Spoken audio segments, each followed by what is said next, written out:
역대상 15장. 다윗은 예루살렘에 자기를 위하여 여러 궁을 세우고 또 하나님의 궤를 모실 새 성막을 세운다. 이렇게 말하였다. 레위 사람 외에는 아무도 하나님의 궤를 맬 수 없다. 이것은 여호와께서 그들만이 하나님의 궤를 메고 그를 영원히 섬길 수 있도록 하셨기 때문이다. 그러고서 다윗은 여호와의 궤를 새 성막으로 옮기기 위해 모든 이스라엘 백성을 예루살렘으로 불러 모으고 또 아론과 레위 자손들도 불러 모았는데 이들 레위인들은 다음과 같다. 고앗 자손 중에서 족장 우리엘과 그의 친척 120명, 으라리 자손 중에서 족장 아사야와 그의 친척 220명, 게르손 자손 중에서 족장 요엘과 그의 친척 130명, 엘리사반 자손 중에서 족장 스마야와 그의 친척 200명, 헤브론 자손 중에서 족장 엘리엘과 그의 친척 80명, 그리고 우시엘 자손 중에서 족장 암미나답과 그의 친척 112명이었다. 그런 다음 다윗은 제사장 사독과 아비아다를 부르고 또 레위 사람 우리엘, 아사야, 요엘, 스마야, 엘리엘, 암미나답을 불러놓고 그들에게 이렇게 말하였다. 여러분은 레위 집안의 족장들입니다. 여러분은 여러분의 모든 형제들과 함께 여러분 자신을 성결하게 하고 이스라엘의 하나님 여호와의 궤를 내가 준비한 곳으로 옮기십시오. 지난번에는 여러분이 이 궤를 메지 않고 우리가 이것을 함부로 취급했기 때문에 여호와께서 우리를 벌하셨습니다. 그래서 제사장들과 레위 사람들은 이스라엘의 하나님 여호와의 궤를 옮겨오기 위해서 그들의 몸을 성결하게 하고 레위인들은 여호와께서 모세에게 지시하신 대로 운반체를 하나님의 궤에 꿰어 어깨에 메었다. 다윗은 또 레위 사람의 지도자들에게 노래하는 자들을 모아 성가대를 조직하고 비파와 수금과 재금을 큰 소리로 즐겁게 연주하도록 하라고 지시하였다. 그래서 레위 사람들은 성가대 중심 구성원으로 요엘의 아들 헤만, 베레야의 아들 아삽, 무라리 자손인 구사야의 아들 에단을 세웠다. 그리고 이들을 도울 성가대원들은 스가랴, 야하시엘, 스미라못, 여이엘, 운니, 엘리압, 브나야, 마아세야, mat디디야, 엘리블레후, 믹네야, 문지기인 오베데돔과 여이엘이었다. 그리고 헤만과 아삽과 에단은 노재금을 쳤고 스가랴, 아시엘, 스미라못, 여이엘, 운니, 엘리압, 마아세야, 브나야는 비파를 타고 노래하였으며 mat디디야, 엘리블레후, 믹네야, 오베데돔, 여이엘, 아사시아는 수금을 탔다. 또 음악적인 소질이 다분한 레위 집안의 족장인 그나냐는 성가대 지휘자였고 베레갸와 엘가나는 하나님의 궤를 지키는 자였으며 제사장인 스바냐, 요사밧, 느다넬, 아마세, 스가랴, 브나야, 엘리에셀은 하나님의 궤를 메고 가는 행렬 선두에 서서 나팔을 부는 자들이었고 오베데돔과 여이야도 그 궤를 지키는 자들이었다. 다윗과 이스라엘 지도자들과 군 지휘관들은 오베데돔의 집으로 가서 기쁜 마음으로 여호와의 궤를 메어왔는데 그들은 하나님이 그 궤를 맨 레위 사람들을 치지 않으시고 도우셨으므로 수송아지 7마리와 수지양 7마리로 제사를 드렸다. 이때 다윗과 궤를 맨 레위 사람들과 노래하는 자들과 성가대 지휘자인 그나냐는 고운 모시 옷을 입었으며 또 다윗도 고운 모시 에봇을 입었다. 이렇게 해서 이스라엘 백성들은 기쁨의 함성을 지르고 양각과 나팔을 불며 재금을 치고 비파와 수금을 힘있게 타면서 여호와의 궤를 예루살렘으로 옮겨왔다. 그러나 여호와의 궤가 다윗성으로 들어올 때 사울의 딸이며 다윗의 아내인 미갈이 창밖을 내다보다가 다윗 왕이 뛰고 춤추는 것을 보고 속으로 그를 업신여겼다. 야고보서 2장. 형제 여러분, 영광스러운 우리 주 예수 그리스도를 믿는 성도답게 여러분은 사람의 겉모양만 보지 마십시오.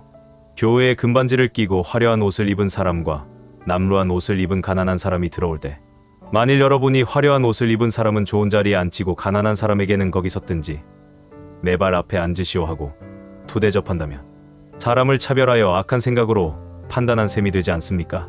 사랑하는 형제 여러분, 내 말을 잘 들으십시오.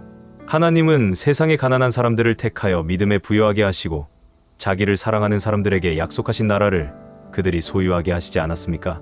그런데도 여러분은 가난한 사람들을 업신여기고 있습니다. 여러분을 괴롭히며 법정으로 끌어가는 사람들은 부자들이 아닙니까? 그들은 여러분에게 주어진 고귀한 이름을 모독하지 않았습니까? 만일 여러분이 성경에 기록되어 있는 대로 내 이웃을 내 몸과 같이 사랑하라 하신 최고의 법을 지키면 잘하는 것입니다. 그러나 여러분이 사람의 겉모양만 보고 판단한다면 죄를 짓는 것이며 율법이 여러분을 범죄자로 선언할 것입니다. 누구든지 율법을 다 지키다가도 그 중에 하나를 어기면 율법 전부를 범한 것이 됩니다.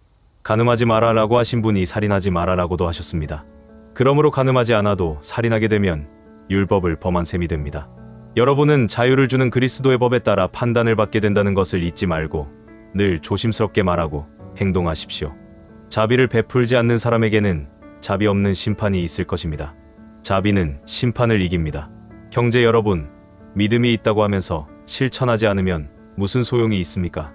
그런 믿음으로 구원을 받을 수 있겠습니까? 어떤 형제나 자매가 당장 입을 옷이 없고 끼니를 때울 양식이 없는데 여러분 가운데 누가 평안히 가십시오. 몸을 따뜻하게 하십시오. 배불리 먹으십시오 하고 실제로 필요한 것을 주지 않는다면 그런 말이 무슨 소용이 있겠습니까? 이와 같이 행동이 따르지 않는 믿음은 그 자체가 죽은 것입니다. 그러나 어떤 사람은 이런 말을 할 것입니다. 너에게는 믿음이 있고 나에게는 행동이 있다. 행동이 따르지 않는 내 믿음을 나에게 보여라. 나는 행동으로 내 믿음을 너에게 보이겠다. 여러분은 하나님이 한 분이신 것을 믿으니 잘하는 일입니다. 귀신들도 믿고 두려워서 떱니다. 어리석은 사람들이여, 행동이 따르지 않는 믿음은 아무 쓸모가 없다는 것을 모르십니까? 우리 조상 아브라함이 아들 이삭을 제단에 드릴 때 그가 행한 일로 의롭다는 인정을 받지 않았습니까? 여러분도 알고 있듯이 그의 믿음에는 행동이 따랐으며 그것으로 그의 믿음이 완전하게 되었습니다. 그래서 아브라함이 하나님을 믿었으므로 하나님은 이 믿음 때문에 그를 의롭게 여기셨다는 성경 말씀이 이루어졌고 그는 하나님의 친구로 불려졌습니다. 따라서 사람이 의롭다는 인정을 받는 것은 행동으로 되는 것이지 믿음만으로 되는 것이 아닙니다. 이와 같이 기생 라합도 이스라엘 정찰병을 숨겼다가 안전하게 보낸 그 일로 의롭다는 인정을 받았습니다.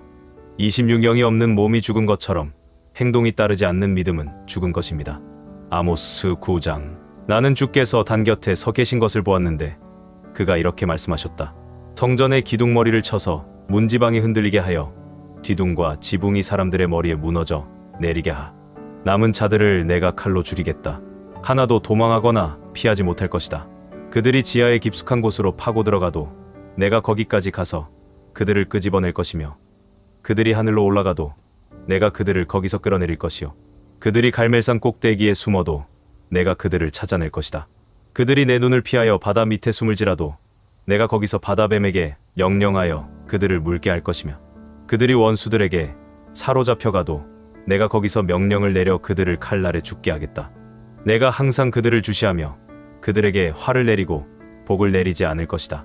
전능하신 주 여호와는 땅을 만져 녹게 하시고 거기 사는 모든 자를 슬피 통곡하게 하시며 온 땅을 나일강처럼 솟아오르게 하였다가 다시 낮아지게 하시는 분이시며 자기 집의 높은 층은 하늘에 두시고 그 기초는 땅에 세우시며 바닷물을 불러 모아 지면에 쏟으시는 분이시니 그의 이름은 여호와이시다. 여호와께서 말씀하신다. 이스라엘 백성들아, 너희는 나에게 에티오피아 사람들과 마찬가지가 아니냐? 내가 너희를 이집트에서 인도해낸 것처럼 블레셋 사람을 크레테에서 시리아 사람을 길에서 인도해내지 않았느냐?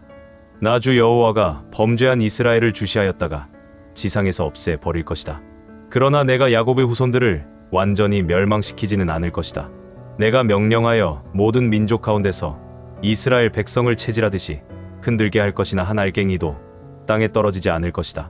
그러나 내 백성 가운데서 재난이 우리를 덮치거나 우리에게 미치지 않을 것이다 하고 말하는 모든 죄인들은 칼날의 죽음을 당할 것이다. 그날에 내가 무너진 다윗의 집을 다시 일으키고 부서진 곳을 수리하며 허물어진 곳은 다시 세워서 옛날처럼 되게 하여 이스라엘 백성에게 에돔에 남은 땅과 내 이름을 부르는 모든 나라를 소유하게 하겠다. 이것은 이 일을 행하실 여호와의 말씀이다. 여호와께서 말씀하신다. 곡식을 베기가 무섭게 씨를 뿌리며 포도주를 만들기가 무섭게 포도가 자라고 산과 산 언덕에서는 달콤한 포도주가 뚝뚝 떨어지는 때가 올 것이다. 내가 내 백성 이스라엘을 원상태로 회복시키겠다. 그들은 폐허가 된 성을 재건하고 거기에 살 것이며 포도원을 가꾸고 그 포도주를 마시며 과수원을 만들고 그 과일을 먹을 것이다. 내가 그들을 내가 준 땅에 심겠다. 그들이 다시는 그 땅에서 뽑히지 않을 것이다. 이것은 너희 하나님 여호와의 말씀이다. 누가복음 4장. 예수님은 성령이 충만하여 요단강에서 돌아오셨다. 그리고 성령님의 인도로 광야에 나가 40일 동안 마귀에게 시험을 받으셨다. 예수님은 그동안 아무것도 잡수시지 않아서 그 기간이 끝났을 때는 몹시 시장하셨다. 바로 그때 마귀가 예수님께 말하였다. 내가 하나님의 아들이라면 이 돌을 빵이 되게 하라. 그러나 예수님은 마귀에게 이렇게 말씀하셨다. 성경에는 사람이 빵으로만 살아서는 안 된다. 라고 쓰여 있다. 그러자 마귀는 예수님을 높은 곳으로 데려가 잠깐 사이에 세상의 모든 나라를 보여주면서 말하였다. 내가 이 모든 나라의 권세와 영광을 너에게 주겠다. 이것은 나에게 주어진 것이므로 내가 주고 싶은 사람에게 줄 수 있는 것이다. 그러므로 내가 나에게 절하면 이 모든 것이 내 것이 될 것이다. 그때 예수님이 말씀하셨다. 성경에는 주 너의 하나님을 경배하고 그분만을 섬겨라고 쓰여 있다. 또다시 마귀는 예수님을 예루살렘으로 데리고 가서 성전 꼭대기에 세우고 이렇게 말하였다. 내가 하나님의 아들이라면 여기서 뛰어내려 보아라.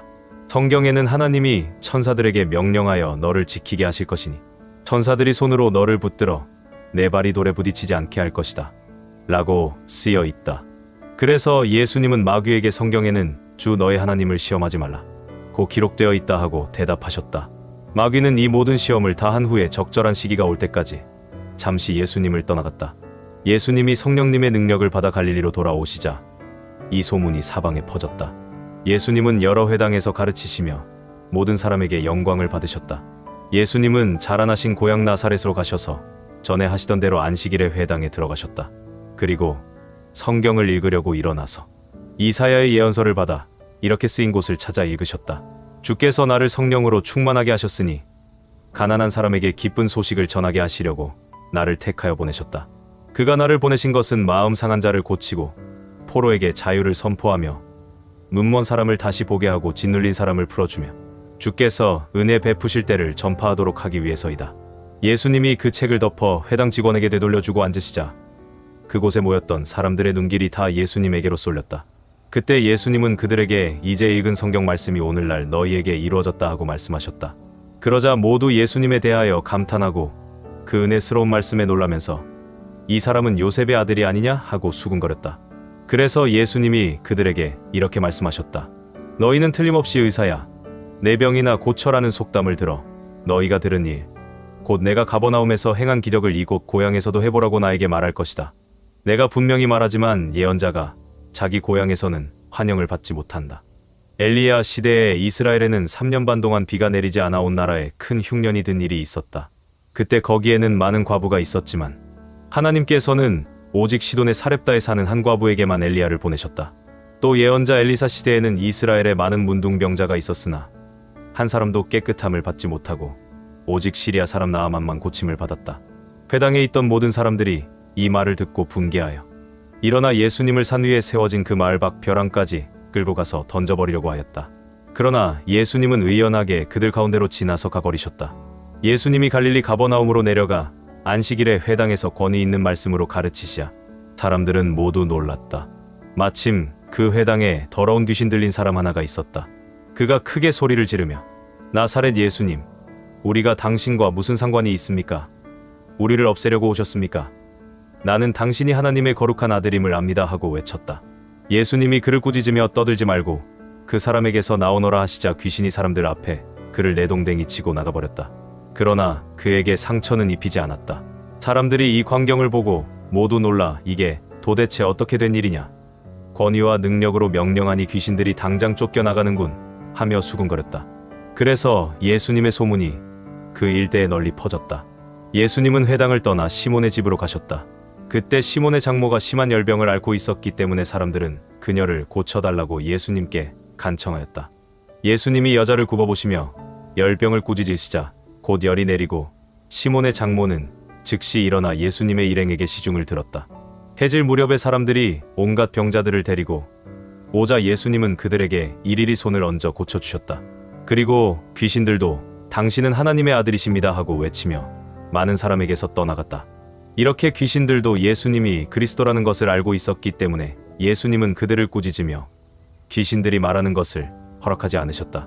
날이 밝자 예수님은 마을을 떠나 외딴 곳으로 가셨다. 한편 사람들은 예수님을 찾다가 만나자 자기들에게서 떠나지 못하게 하려고 하였다.